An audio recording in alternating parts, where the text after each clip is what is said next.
بسم اللہ الرحمن الرحیم۔ السلام علیکم ورحمۃ اللہ وبرکاتہ۔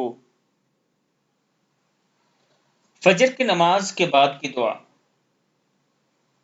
خیر و برکت اور رزق لانے والی دعا۔ حضرت ابو موسیٰ رضی اللہ تعالیٰ عنہ فرماتے ہیں کہ آپ صلی اللہ علیہ وآلہ وسلم نے نماز پڑھائی اور یہ دعا پڑھی، بسم اللہ الرحمن الرحیم، اللہم اغفر لی ذنبی ووسع لی فی داری وبارک لی فی رزقی، اللہم اغفر لی ذنبی ووسع لی فی داری وبارک لی فی رزقی۔ اے اللہ ہمارے گناہوں کو بخش دے، ہمارے گھر میں وسعت فرما دیجئے، ہمارے رزق میں برکت عطا فرما دیجئے۔